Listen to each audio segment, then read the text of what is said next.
नमस्कार बच्चों। आइए कबीरदास जी की साखी के आगे के जो दो दोहे बचे हैं उनको आज हम लोग पढ़ते हैं। बच्चों, आप पुस्तक अवश्य खोलें, कठिन शब्दों का अर्थ लिख लें और आइए हमारे साथ पढ़िए। अगला दोहा क्या है?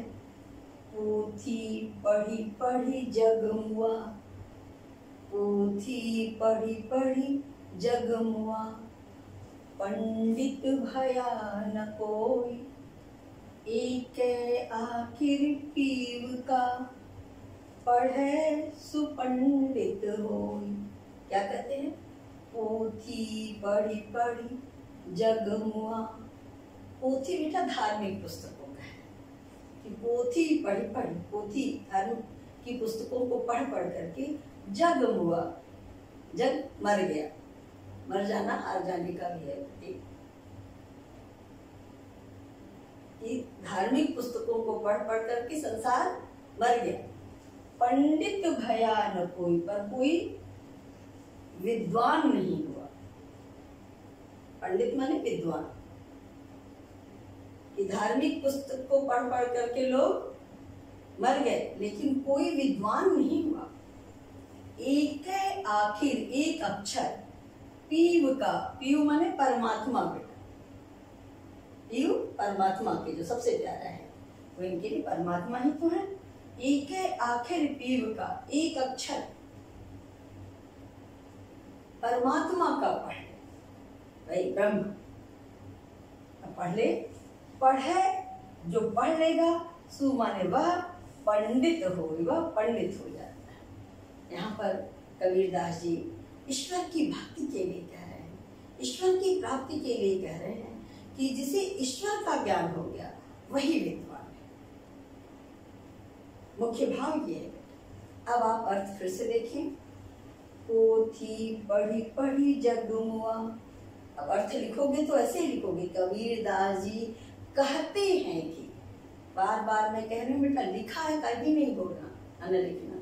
कबीरदास जी कहते हैं कि धार्मिक पुस्तक पढ़ पढ़ करके संसार के लोग मर जाते हैं, निराश हो जाते हैं, थक जाते हैं, लेकिन कोई विद्वान नहीं हो पाता। जो एक अक्षर ब्रह्म का, प्रेतम अर्थात ब्रह्म का पढ़ लेता है, अर्थात जिसे ब्रह्म का ज्ञान हो जाता है, वही पंडित होता है।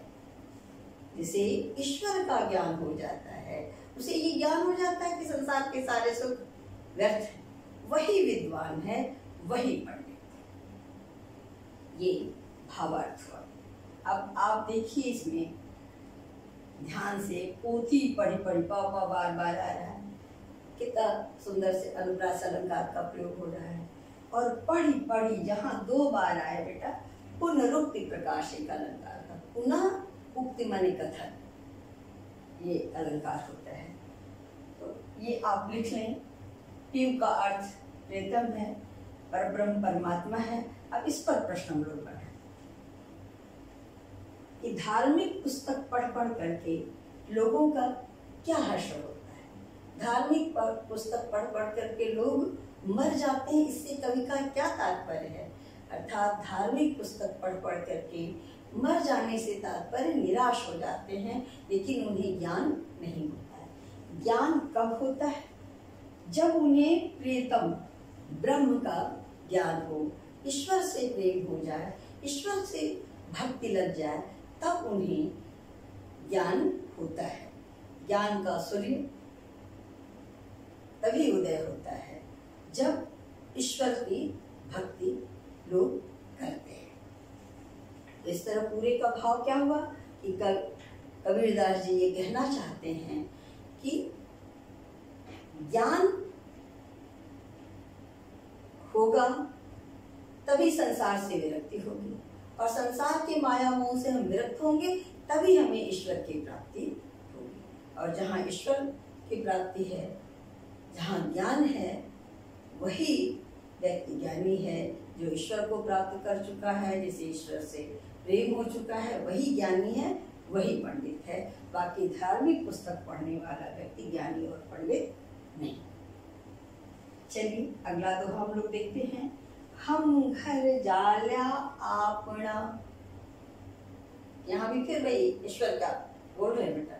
हम घर जाल्या आपना, लिया मुराड़ा हाथी, अब घर जालों तास का, जी चले हमारे साथी। क्या कहते हैं कि हम माने हमने घर जालिया, अपना घर जला दिया। आपड़ा माने अपना, मैंने अपना घर जला दिया, अर्थात संसार के सुख मैंने छोड़ दिए, त्याग दिए।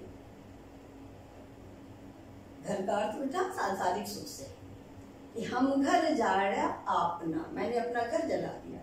लिया मुराड़ा हाथी, मुराड़ा का अर्थ होता है बेटा, ये बोलचाल का शब्द है, जलती हुई लकड़ी।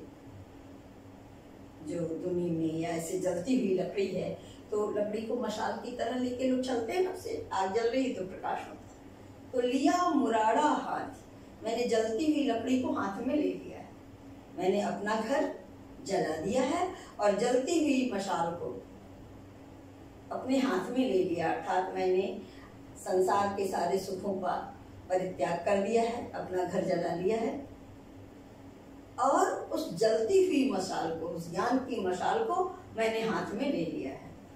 अब घर जालों तास का, अब मैं उस मुराड़ा से, उस जलती हुई लकड़ी से तास का, उनका, तास का माने उनका घर जलाऊंगा, जे चले हमारे साथ, जो हमारे साथ इस भक्ति मार्ग पर चलेगा, जो ईश्वर को प्राप्त करना चाहेगा, जो ज्ञान को प्राप्त करना चाहेगा, मैं उसका घर जलाऊंगा, अर्थात उसे संसार के सुखों से विरक्ति दिलाऊंगा।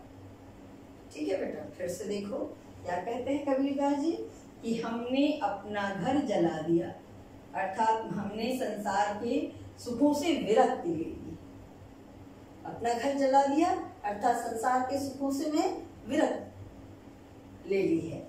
लिया मुराड़ा हाथी, और उस जलती हुई लकड़ी को, अपना घर जलाने के बाद जो ज्ञान की लकड़ी थी, वैराग्य की लकड़ी है, उसको मैंने हाथ में ले लिया और मैं निकल पड़ा हूँ। अब मैं उन लोगों का घर जलाऊंगा जो हमारे साथ इस मार्ग पर चलेंगे, ईश्वर को प्राप्त करना चाहेंगे। मैं उनके घर को जलाऊंगा, अर्थात संसार के सुखों से उनको विरक्त कर दूंगा। ये भावार्थ हुआ। तो वही रचयिता का नाम कबीरदास, पाठ का नाम साखी, भावार्थ आएगा, आप भावार्थ लिखिए। अपना घर जलाने से कबीरदास जी का क्या तात्पर्य है, अर्थात उन्होंने संसार के सुखों से विरक्ति ले ली है। मुराड़ा का क्या अर्थ है, मुराड़ा जलती हुई लकड़ी, अर्थात वो ज्ञान का प्रतीक है। किस चीज का प्रतीक है, ज्ञान की लकड़ी है। अब कबीरदास जी किसका घर जलाना चाहते हैं, उनका जो उनके मार्ग पर उनके साथ चलना चाहते हैं। घर जलाने से उनका क्या तात्पर्य है बेटा, कि जो लोग उनके साथ चलना चाहेंगे उनको भी संसार के सुखों से वो विरक्ति दिलवाएं।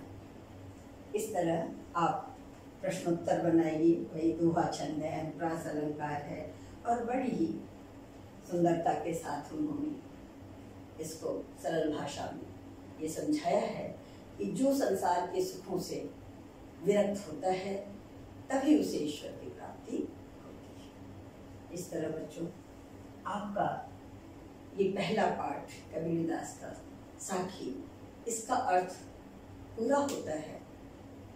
और आप इस वीडियो को बार बार देखें, मनन करें, अपने से प्रश्नोत्तर लिखें, कुछ दिन का समय लेके। मुझे ऐसा लगा क्योंकि आप सामने तो है नहीं बच्चों, ये देखिए कि आपने लिखा, ये मान लूंगी, उसके बाद मैं कॉपी पे लिख करके वीडियो बना के आपको अवश्य दूंगी, क्योंकि एग्जाम में तो अच्छे से लिखना होगा। और अगर बच्चों ये वीडियो आपको अच्छा लगे तो आप इसे लाइक करें, शेयर करें, सब्सक्राइब करें और पढ़ कर के अच्छे नंबर ले आएँ। जहाँ कहीं परेशानी हो, आप जो कुछ मुझसे पूछना चाहते हो वो आप टिप्पणी करके अवश्य पूछें। मुझे सुनने के लिए बच्चों बहुत बहुत